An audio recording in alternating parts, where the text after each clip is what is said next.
Misha here, and those who know that I have a deep interest and have studied quite a bit Japanese small arms, and from time to time I like to revisit them.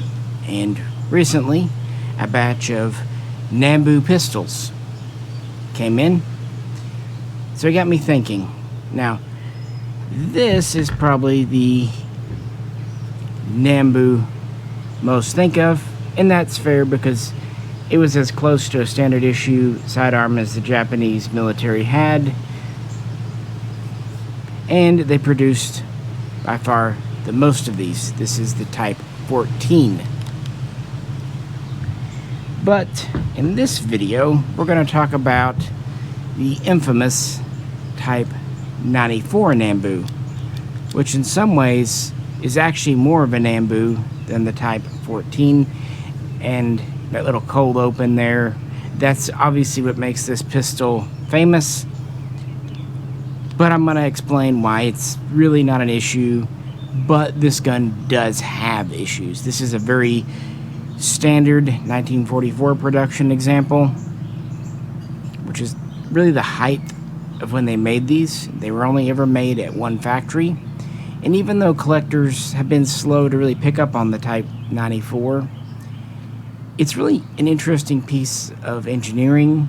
It was made for a very specific purpose, and very few were made. Just over 70,000. Considering that was over 80 years ago, how many survived the day? Compared to 1911s and Lugers and the like, far, far fewer. That's one reason I always enjoyed collecting Japanese guns. They were undervalued, underappreciated. Most all we have in America are true GI bringbacks, so there's a story there. They're kind of unique designs. They're not copies or clones of much of anything else, and they ended very abruptly in 1945, and that was that. So, humor me today if you would. And if you do like these videos, I'll do one on the Type 14, revisiting it, and maybe even the earlier examples. Let me know. And as always, if you could, check out Patreon to help support the channel, and you can always do requests for videos over there too. So, with that, let's talk about the myth, the legend of the 94, what's real, what's false, and how it's a lot more interesting than you probably realize. Let's set our 1944 94 aside, and it's not time to talk about the 14 either. This is actually the end of a very long process. Wasn't even adopted until after General Kajiro Nambu retired. No, we need to go back to really the beginning. The Type 26 Revolver. Sometimes called the Nambu, it is not.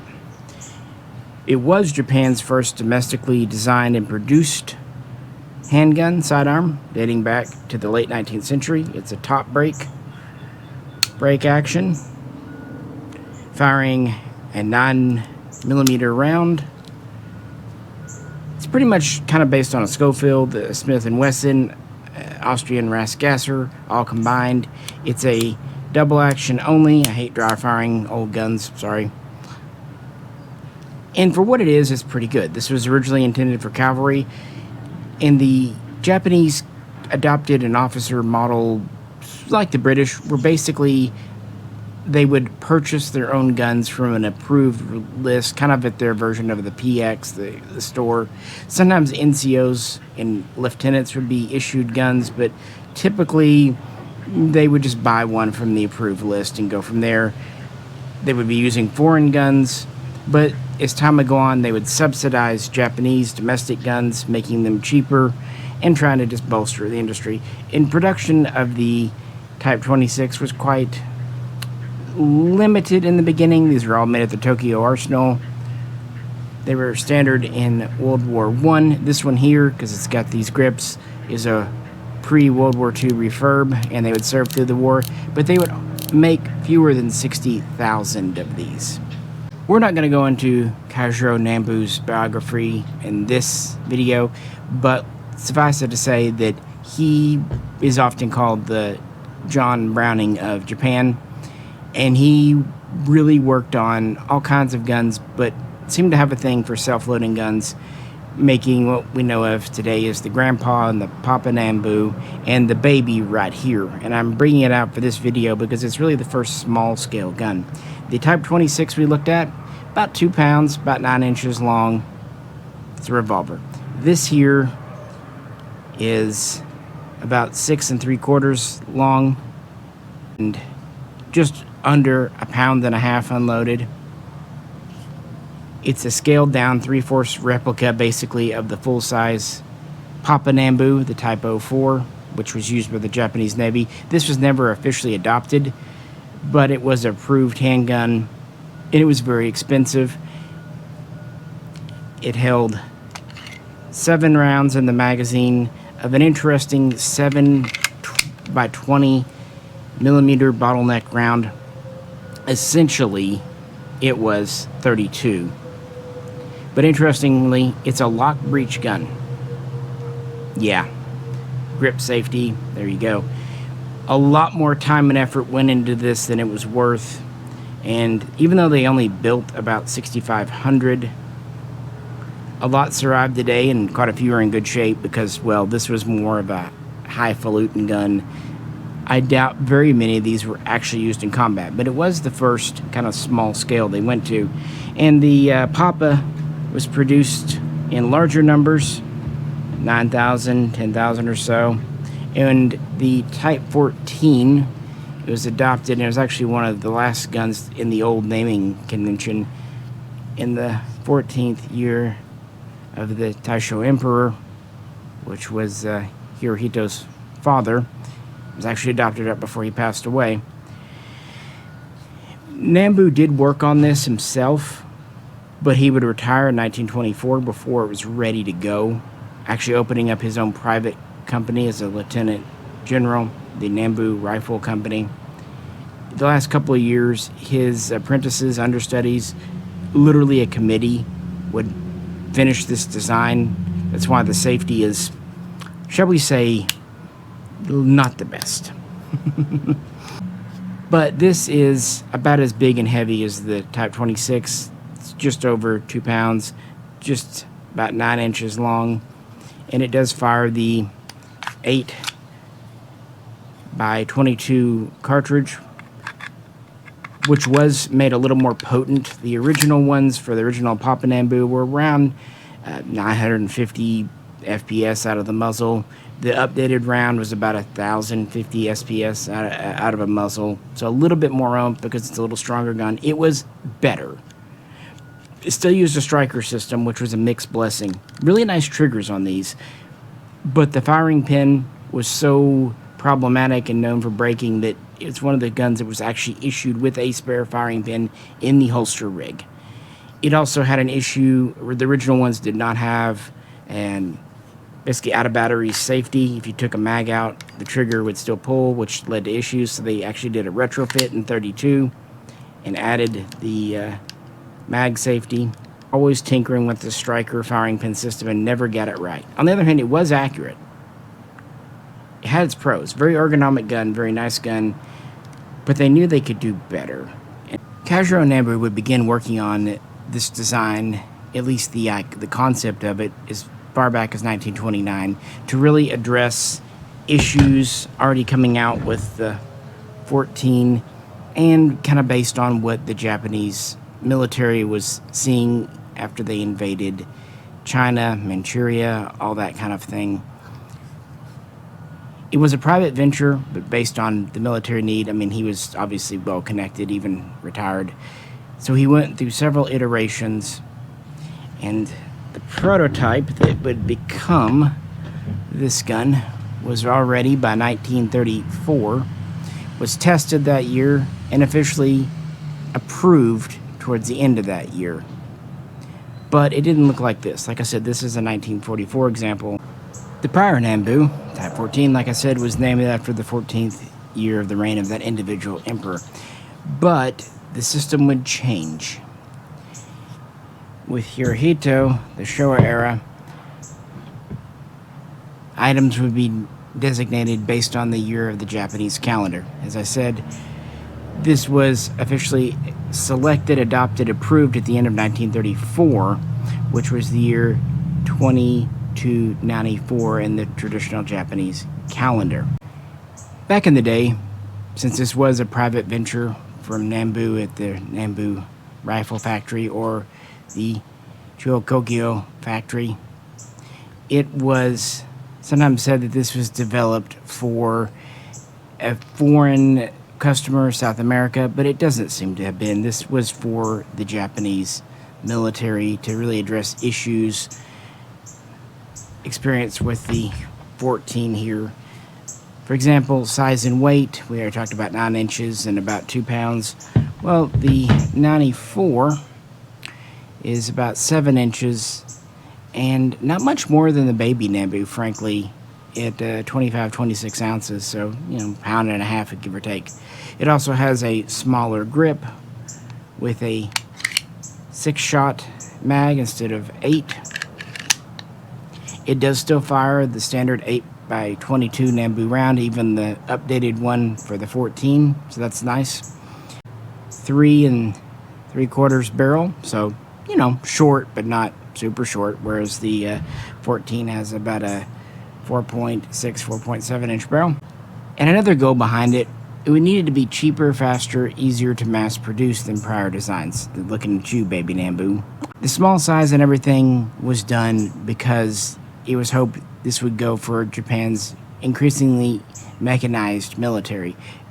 Air crews, maybe paratroopers that they're just starting to work on, folks working in tanks. If you've ever seen a Japanese tank, you can understand why small is good, and just more of a defense weapon.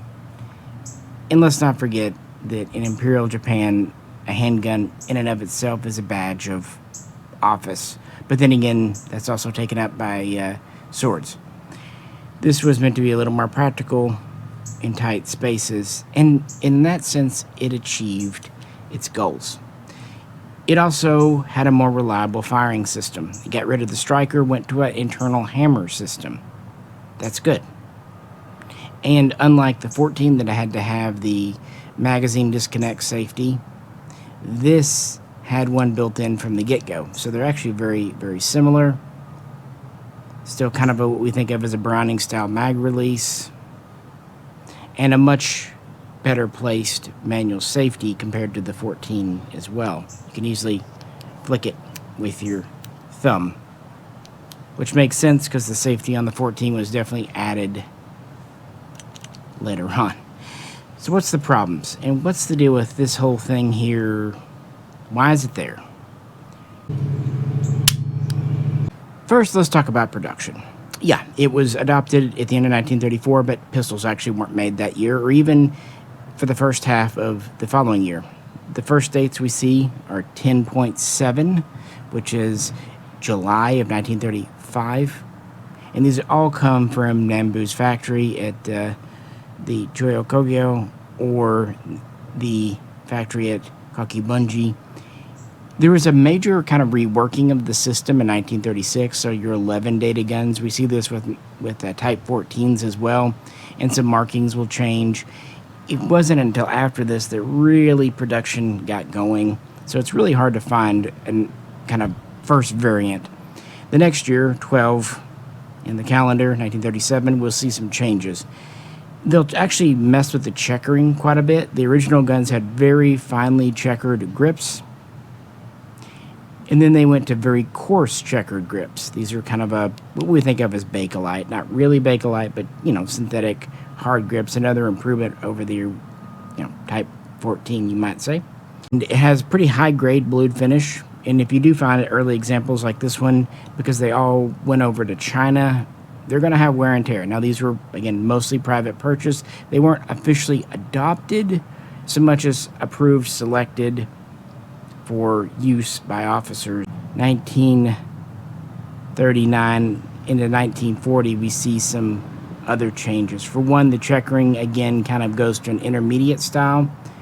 And then this machining down here, where it tapers, and back here at the tail of the sear. See that piece there? they change because in 1940 and reasons, production has stepped up.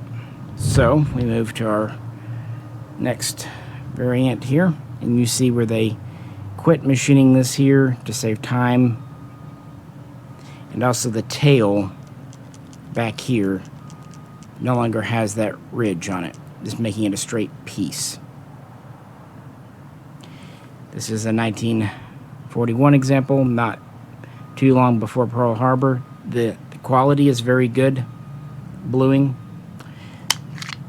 Magazine is high-grade nickel. One of the very, very first changes they made was actually adding this reinforcing bump to the bottom of the floor plate to make it stronger. Nickel mag would stay. This on the side was meant to aid in loading.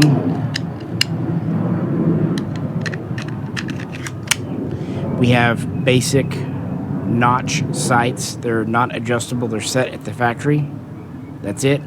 We have more or less fixed lanyard bar back here. It's pretty ergonomic for what it is. I've seen it said that it was done for small Japanese hands. That is true, but also much like a subcompact conceal and carry gun for us today, having a grip not sticking out matters quite a bit.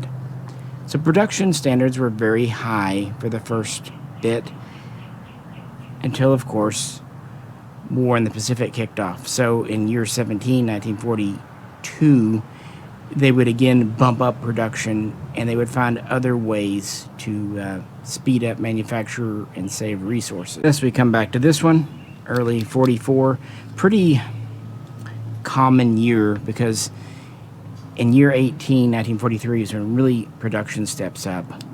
And also, this is when they start issuing handguns more and more to officers. At the beginning of 1942, the magazines went from the nickel to just bluing. That would happen with 14s as well. And then in 43 sometime, the small parts like the trigger, the safety, what have you, which originally had a very attractive straw coloring, would just go to straight bluing. And also the bluing would go from kind of a nice deep, almost commercial grade, polished, to just more of a matte bluing. A lot of it had to do with actual the metal finishing. The internal workings of the gun would not change though. So let's talk about some features and the fact that really this sear is far from this gun's biggest actual problem or defect, frankly. To begin with, disassembly is a complete bear. We'll use the word bear. The Type 14 is no picnic, no walk in the park. The Type 94, you have this wedge back here, and you have to drive it out. But first you have to press in your spring-loaded firing pin, and then when you do, it all separates and springs go everywhere. And I'm not doing it. Sorry, I don't like doing it. Not going to.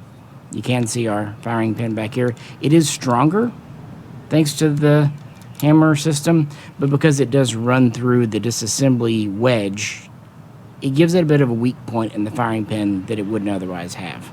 But that was something that Nambu had to do in the design to make it small and light enough. So, and also the hold open. I mean, that's good. Some pistols in this era didn't have a hold open at all. Unfortunately, there's not really any hold open. It's this little nubbin on the back of your mag. There's no way to hold it open, not even a manual notch without your mag, which kind of presents problems. You'd think for a reload, at that point, why even have it, quite frankly? It does signify you're out of rounds, yes, but it actually makes removing the mag much harder. Notice me putting it in here and it almost springs out on its own without, but with the hold open going, it makes removing the mag harder for really no benefit, because you still have to rack the slide otherwise. The hammer firing system was a double-edged sword in another way too. The trigger isn't great. It's usable, but it's much grittier, crunchier. At least the Type 14 had a very nice trigger. On top of that, the sights, they're fixed at the factory, non-adjustable.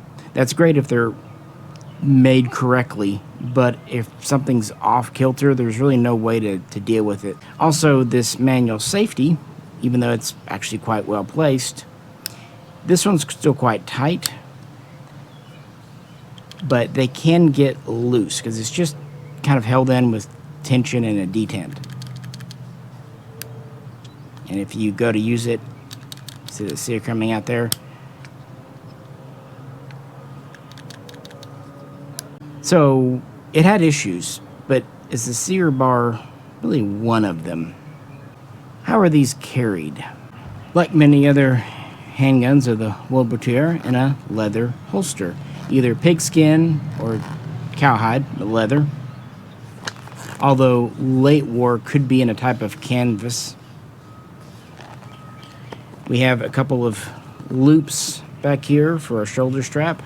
These can be nickeled, they can be brass, bronze, whatever metal they had, and then one belt loop. Keep in mind it's a pretty light pistol. I like the pebble grain finish on this. We have a button closure, so very different from the 14 holster. And in here we have the pistol itself and then one spare mag here. And the mags would be serialed to their guns, and the spare mag would have a period, a dot on the serial that designates spare mag. But one thing I will say, having messed with Japanese guns quite a bit, numbers were hand stamped at the factory. No computers, long before all that. I've seen more than a few boo-boos where they either do it in reverse, especially as the war would go on and you had less and less skilled, less and less educated people working the factories. Keep in mind, by the time this gun was made in 1944, things are getting rough. And also keep in mind, these are still being made at the Kakibunji factory alone. Since it was a private factory and relatively small, and it had other contracts to make machine guns and things, it was actually under Nagoya supervision. And 1943, they needed more and more of these. They definitely were appearing in the hands of airplane crews and whatnot, what have you. So, with all that out of the way, let's talk about the sear. Is it really an issue? Yes and no. I'm pushing it here, and it can't go because the safety is physically blocking it. Take our safety off. That right there, you should think the gun's ready to go. Now, in this condition, the trigger still won't move because I have the mag out. However, since this is just a simple thing here, that will happen.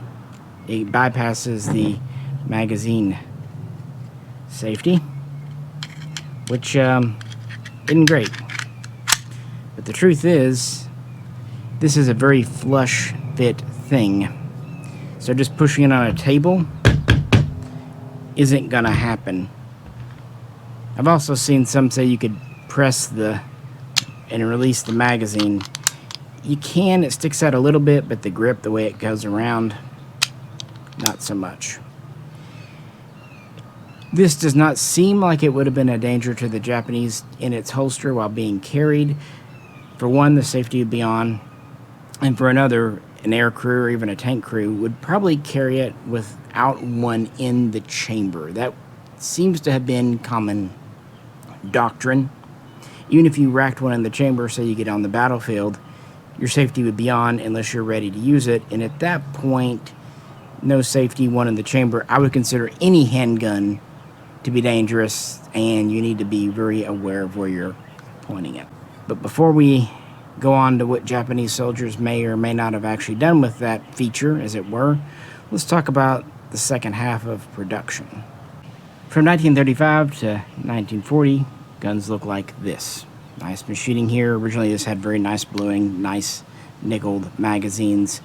The quality of the fitment of, for example, the safety is much nicer. Even though this one's old, the safety still works well. Trigger is actually pretty decent on this gun. And even as they ramped up production, 1940 through 42, while a few steps were skipped, things are still nice. In fact, the nickel mag would hang around a couple of years. And the high-grade bluing and even the straw parts would stay around for quite a while. Still very nice. Safety is still nice and tight on this one. There you go. It was in the 43 to 44 era. We get this one. Again, we have the blued mag. Still have the ridge on the bottom. The bluing definitely gets coarser. The machining gets coarser. The safety can be a little stickly. On this one, it's pretty stiff to get all the way up. Easier to take off, I'll say. The serrations here. And I will say, things would get so rough at the Kakibunji factory that they would actually do a little bit of reform and redo with a new inspector. So ironically, sometimes pistols made from late 1944 look worse than even 1945 pistols. But here we have an example from February of 45, sporting the slab grips. Very identifiable. And these would come in earlier for the 94 than they did the 14, appearing around 1907, 1908, so July, August of 1944. But if you have one that's June, I wouldn't call you a liar because we don't really know. They just didn't have the material to keep making the Bakelite. You might think, well, these are stronger. They actually had one failure point. Let's pull the mag out. Remember this, the loading? First off, on the mag, shortly after the slab grips, they went from the more innate loading button to just a very simplified button here. And I'm pointing that out now because inside there needed to be a guide slot for it. So if you feel in the grips here, there's a cutout on the right grip. And recently, in a collection, I had a pistol like this where this was split vertically. And that's because the wood is thin here, and if you over tighten the screw, which is at the base of that channel, you can absolutely split it. When 20 knocked around, a couple of changes would happen here.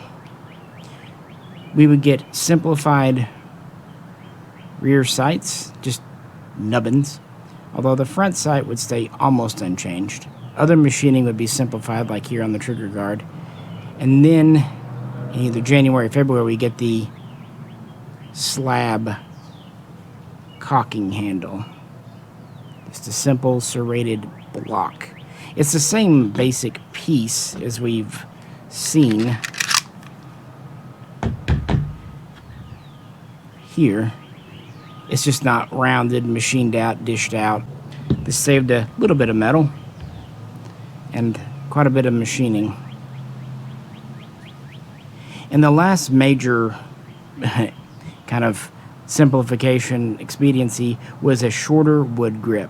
Very, very late, around April or May, so 20.4, 20.5, some guns would move the screw up and use a shorter piece of wood, again, just to save on resources a bit. They could probably make 3 grip sets instead of 2 by doing that. But very late guns, I've actually never owned one myself, have that, we'll call it feature. But that was at the very tail end of production. The last 94s of standard production were no later than 20.6, so June of 1945.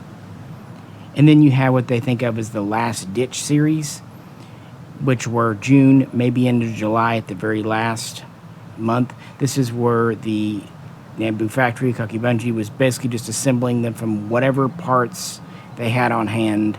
Sometimes previously rejected, sometimes from damaged guns, incomplete parts. Some of these are undated or unnumbered, hard to say, not many.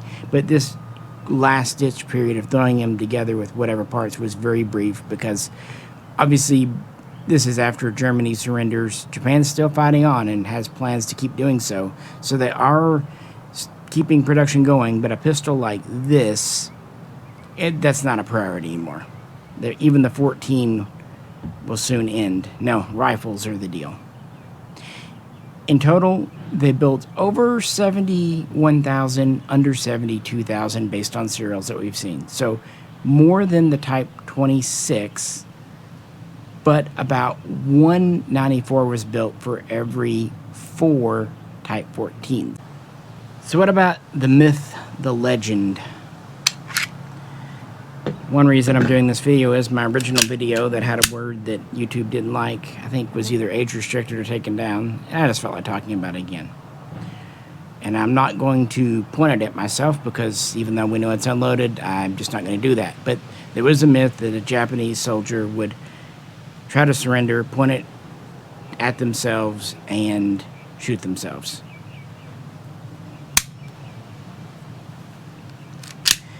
The other version was that they would come to an ally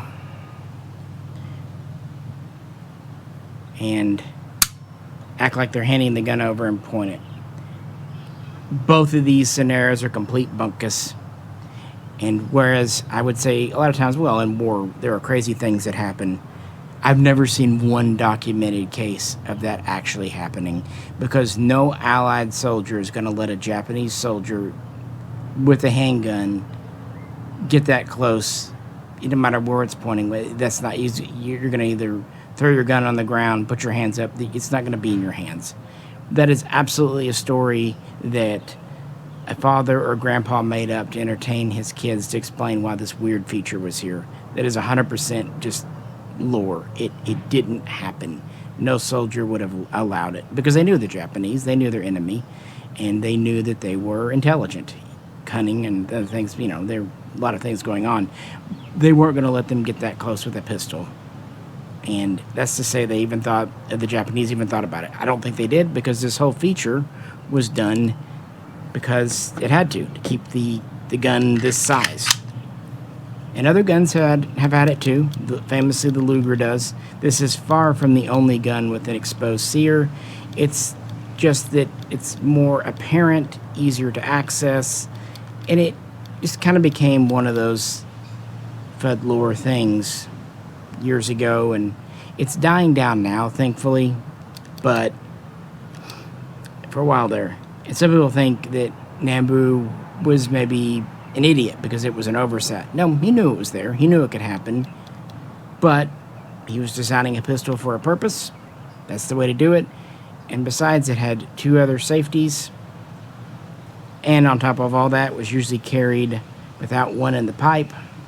The bulk of your 94s look like this one, even though this style was, 1943, 44, those were peak years. Then you get to the last dish guns, they're kind of getting rare again. So it's kind of funny. Early and late are the hardest to find. This one came in, and I just kind of felt like talking 94s. It's not all that well known. Had a rig to show you too. Why not? Do you own one? Actually took me a while to find an early example like this. This is my second. I had one before. They did have this slightly earlier fine checkered grips, but it had no bluing at all left. So this one has kind of always been my nice example. A little bit of tarnishing on the trigger and a few other places, but it's pretty cherry, honestly, all things considered.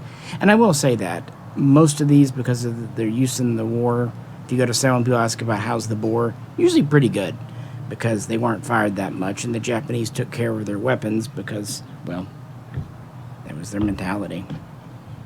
And even though late war guns kind of get a stigma about being unsafe, Japanese factories weren't knowingly shipping unsafe guns out, because that's completely defeatist. I mean, you're using resources to make these, you're using labor, steel.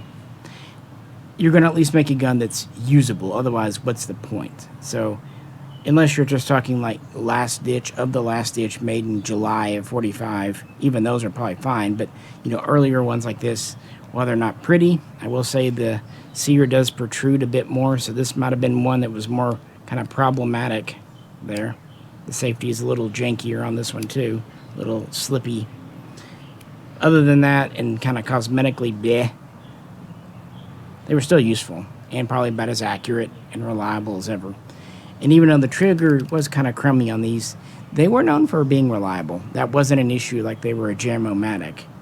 And some people criticize the 8mm cartridge for being weak, you know, compared to 45. True. But some militaries like Italy deployed guns in .380,